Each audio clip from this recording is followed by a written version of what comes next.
नेटच्या ब्लाउज पीसवरती कोणती डिझाईन बनवावी हे बऱ्याचदा सुचत नाही, किंवा कस्टमरने एखादी नेटच्या ब्लाउजवरती ट्रान्सपरंट डिझाईन बनवायला सांगितली तर ट्रान्सपरंट नेक कसा बनवायचा हे नवीन शिकणाऱ्यांना बऱ्याचदा लक्षात येत नाही.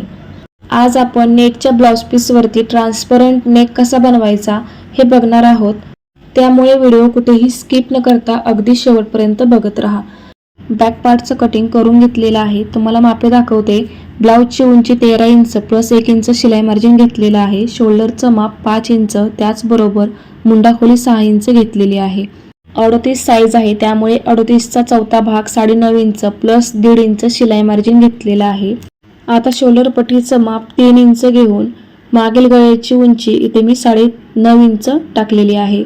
त्याचबरोबर मागील गळ्याची रुंदी 2.5 इंच घेऊन बॉक्स तयार करून घेते. ट्रान्सपरंट नेक कसा बनवायचा हे आजच्या व्हिडिओमध्ये आपण बघतोय, त्यामुळे आपल्याला इथे 2 नेक तयार करायचे आहेत. तर बघा, बॉक्स तयार करून इथे मी राऊंड शेप देऊन घेतलेला आहे. आता आपल्याला दुसरा शेप देऊन घ्यायचा आहे. तर ह्याच शेपच्या शेजारी आपल्याला पानगळा ड्रॉ करून घ्यायचा आहे. तुमच्या आवडीनुसार किंवा कस्टमरच्या आवडीनुसार तुम्ही इथे कोणताही शेप देऊ शकता. इथे मी पानगळा ड्रॉ करून घेतलेला आहे. आता हे दोन्ही शेप आपल्याला कट करून घ्यायचे आहेत. हा जो राऊंड नेक आहे तो कट केल्यानंतर अजिबात टाकून द्यायचा नाही, तो व्यवस्थित ठेवायचा आहे. त्याचा वापर आपल्याला पुढे होणार आहे, सो त्यामुळे. तर बघा, आपण दोन्ही शेप इथे कट करून घेतलेले आहेत. पहिल्यांदा आपण हा शेप तयार करून घेऊया. त्यासाठी आपल्याला हा शेप कॅनव्हासवरती आहे तसा आखून घ्यायचा आहे. इथे मी डबल कॅनव्हास घेतलेला आहे आणि कॅनव्हासच्या बंद बाजूवरती आपल्याला या पद्धतीने हा पार्ट म्हणजेच हा गळा ठेवून आहे तसा आखून घ्यायचा आहे. हा शेप आखून घेतल्यानंतर या शेपच्या बाहेर आपल्याला 1 ते 1.5 इंचापर्यंत मार्जिन वाढवून घ्यायचं आहे. मार्जिन वाढवून घेतलेला आहे. आता हा शेप आपण कट करून घेऊया. शेप कट केल्यानंतर अस्तरवरती हा शेप ठेवून प्रेस करून घ्यायचा आहे, म्हणजे कॅनव्हास आपल्याला अस्तरला अटॅच करून घ्यायचा आहे. तर हे बघा, अस्तरवरती हा शेप ठेवून मी प्रेस करून घेतलेला आहे. शेपच्या साईडने 1/2 इंच मार्जिन सोडायला विसरायचं नाही. आता हे 1/2 इंच मार्जिन सोडलेलं आहे, त्याला आपल्याला कट मारून घ्यायचे आहेत या पद्धतीने. कट मारून घेतल्यानंतर हे मार्जिन कॅनव्हासच्या साईडला फोल्ड करून टिप मारून घ्यायचे आहे.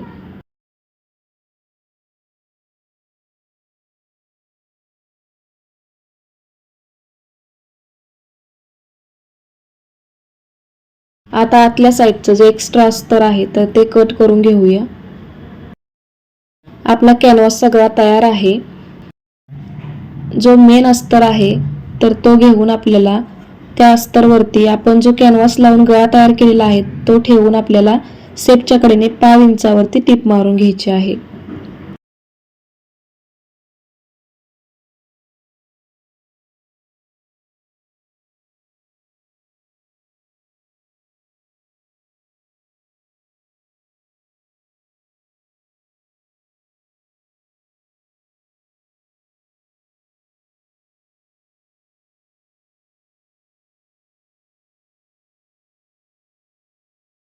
टिप मारून घेतल्यानंतर संपूर्ण गळ्याला कट्स देऊन घ्यायचे आहेत.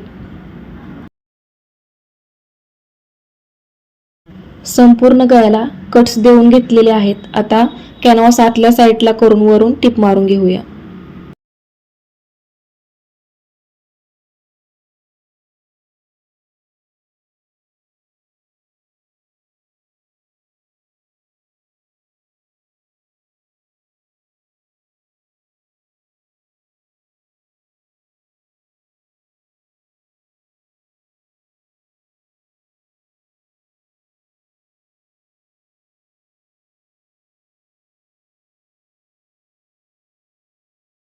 तर हे बघा, अस्तरचा गळा आपण कॅनव्हास वापरून परफेक्ट फिनिशिंग सहित तयार केलेला आहे.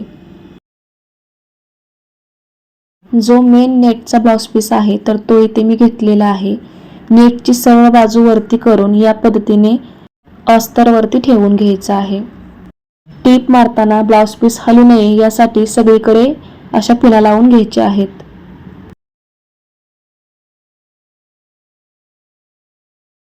आता संपूर्ण अस्तर आपल्याला या नेटला जोडून घ्यायचं आहे, म्हणजेच टीप मारून घ्यायची आहे.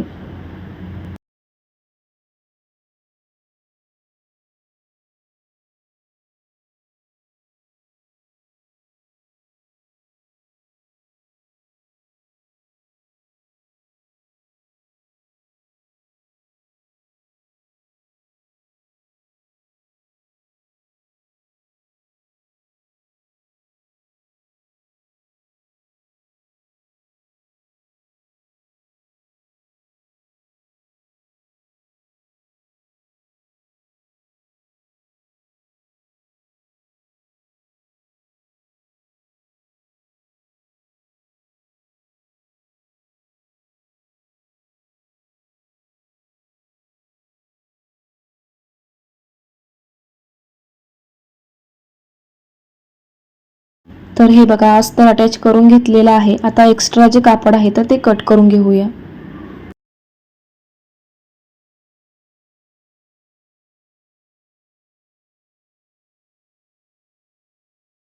एक्स्ट्रा कापड कट करून घेतल्यानंतर बॅक पार्ट आपल्याला या पद्धतीने फोल्ड करून घ्यायचा आहे.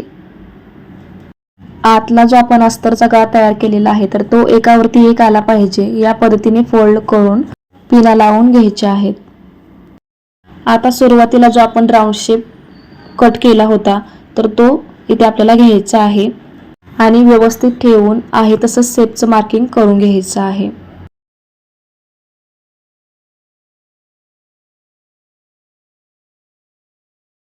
तर हे बघा आहे तसं शेपचं मार्किंग केलेलं आहे.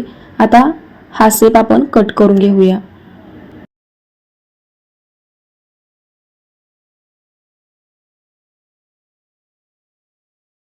आता हा जो गोल गळा आहे किंवा राऊंड नेक आहे तर हा राऊंड नेक आपल्याला पट्टी लावून तयार करायचा आहे.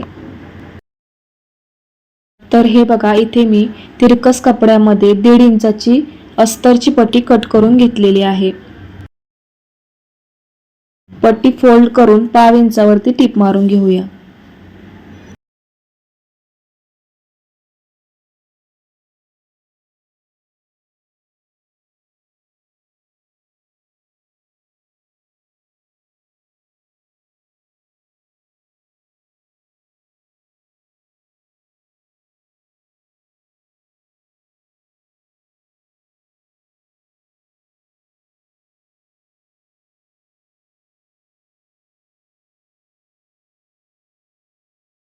पाव इंचावरती टिप मारून संपूर्ण गळ्याला पट्टी अटॅच करून घेतलेली आहे. आता आपल्याला गळ्याला कट्स देऊन घ्यायचे आहेत.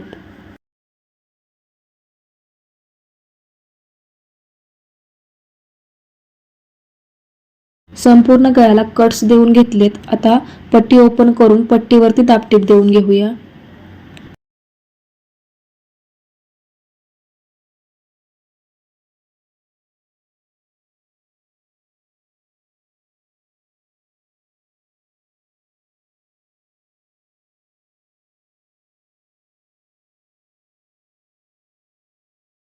संपूर्ण पट्टीवरती दाबटीप देऊन घेतल्यानंतर पट्टी आतल्या साईडला फोल्ड करून वरून टिप मारून घ्यायची आहे.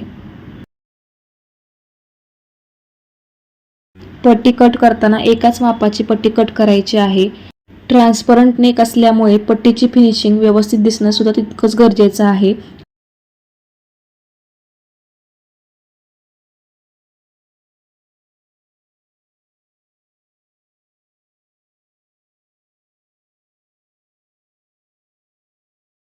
तर हे बघा गोल गळ्याला आपण इथे पट्टी लावून घेतलेली आहे. पट्टी लावून झाल्यानंतर या पट्टीवरती एकदा व्यवस्थित प्रेस करून घ्यायचं म्हणजे पट्टीची फिनिशिंग अजून छान दिसते. दोन्ही साईडचे टक्स टाकून घेतले. आता कमरपट्टी अटॅच करून घेते. 1.5 इंचाची पट्टी एका साईडने 1/2 इंच फोल्ड करून घेतली. आता सरळ बाजूवरती पट्टी ठेवून 1/2 इंचावरती टिप मारून घेतलेली आहे. आता पट्टी ओपन करून दाबटीप देऊन घ्यायची आहे.